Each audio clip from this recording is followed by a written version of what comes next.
Emily was trying to get used to the silence of her newly moved-in apartment. At first, everything seemed normal.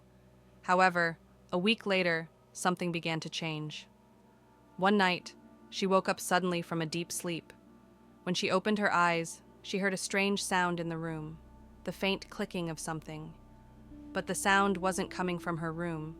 It was as if it was coming from inside the walls, or maybe from the floor. She decided to find the source of the noise, but it was almost morning, and she realized something was wrong. In the following days, the sounds continued. At first, they only came at midnight, but soon they started to appear early in the mornings and in the afternoons as well. There were so many strange sounds that Emily began to lose track. Some sounds were so clear that, if you listened closely, you could almost hear whispering. One night, she gathered her courage and decided to follow the sound. The sound seemed to be accumulating in the corner of her bedroom, where the wall met the floor. It was 3 a.m. Everything around her was silent.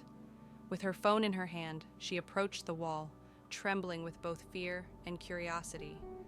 At that moment, she felt a cold breeze brush against her face. Slowly, she noticed a crack in the wall. At first glance, it seemed normal, but as she looked closer, she saw that something was trying to come through from inside.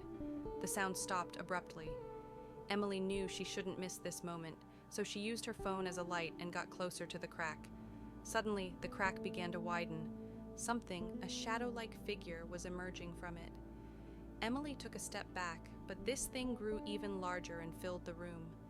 Inside it was a human-shaped figure dressed in an old, faded gown, but its face was missing, just a void. In that moment, Emily felt as if the emptiness was consuming all her fears, lost memories, and ghosts inside. That night, Emily never slept again. The next morning, the apartment residents heard a horrifying scream coming from Emily's apartment. But when they opened the door, they found no one inside. There was only one thing left. On the wall, where it all began, the crack had expanded, and under it, Emily's name was written. Right below, in small letters, was something else. "I am here."